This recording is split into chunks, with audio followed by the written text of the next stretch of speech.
हमारे देश का संत समाज नाराज है और ये नाराजगी है सरकार से। यहाँ केंद्र में बैठी वो बीजेपी सरकार जिस पर हिंदुत्व की सरकार होने का लेबल लगा है, तो क्या सच में ये सरकार देश में हिंदुत्व के प्रतिनिधियों की मांगों को सुन रही है? हम ऐसा क्यों कह रहे हैं? मामला है देश में करीब 4 लाख मंदिरों पर सरकारों के नियंत्रण का। इस बात को लेकर लगातार कानूनी मुहिम हमारे चैनल ने छेड़ी है। कई बड़े मंच सजे, संत समाज का गुस्सा फूटा, लेकिन हुआ क्या?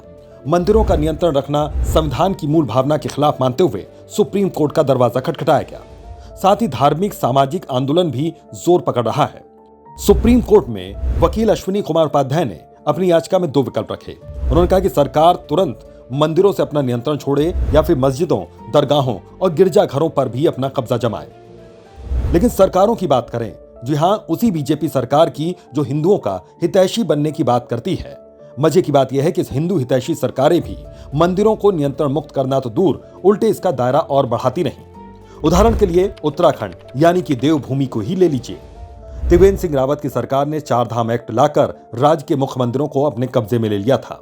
इतना ही नहीं, अब चलिए हरियाणा की मनोहर लाल खट्टर की सरकार की बात करें तो उन्होंने भी चंडी देवी समेत कई प्रमुख मंदिरों को अपने नियंत्रण में लेने का फैसला किया था।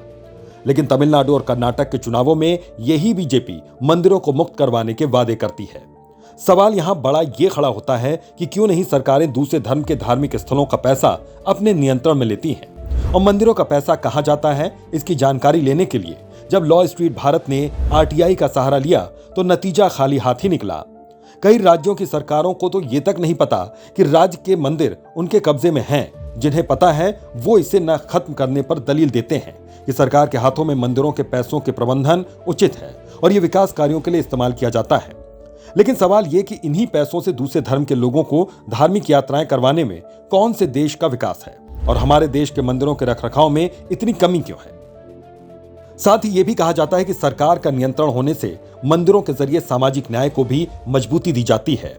तो सवाल यह है कि क्या सामाजिक न्याय की जिम्मेदारी सिर्फ मंदिरों के पैसों से ही पूरी की जा सकती है, और ये जिम्मेदारी सिर्फ हिंदू समाज को ही क्यों दूसरे समाज के धार्मिक चढ़ावे के पैसों से देश का विकास किया जाता है, जबकि देश की हर संपत्ति पर सभी देशवासियों का बराबर का अधिकार है, जैसा कि संविधान भी कहता है। तो ये बड़ा भेदभाव क्यों नहीं बीजेपी शासन में रोका जा रहा है? सरकार मंदिर प्रबंधन समितियों में सभी वर्गों और जातियों को शामिल किया जाता है ताकि हिंदू समाज में ऊंच नीच का भेद खत्म हो सके। ये दावे बहुत हद तक सही हैं, लेकिन इस बात से भी इनकार नहीं किया जा सकता कि मंदिरों के ट्रस्ट सत्ताधारी दलों के अपने लोगों को सेट करने का भी साधन बन गए। पार्टी के लिए काम कर रहे लोग जब मंदिर ट्रस्ट में आते हैं तो उनका ध्यान धर्म के काम या फिर भगवान का दर्शन कर मोटे चढ़ावे चढ़ाने वाले श्रद्धालुओं की सुविधा बढ़ाने पर न होकर अपनी जेबें भरने पर होता है। इस कारण से मंदिर के धन की लूटपाट होती है।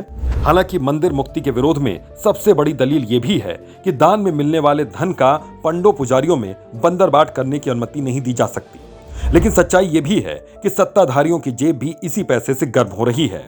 तो ऐसे में याचिका में यह साफ कहा गया कि पैसों की अकाउंटेबिलिटी हो, नहीं तो धर्म को बचाने उसके प्रचार प्रसार की कमी अगले गृह युद्ध का कारण बन सकती है। यह बड़ा मुद्दा है। बीजेपी जैसी पार्टी अगर इस मुद्दे पर कड़े कदम नहीं उठाती तो आने वाली दूसरी पार्टियों से तो न्याय की उम्मीद भूल ही जाइए। लॉ स्ट्रीट भारत की रिपोर्ट।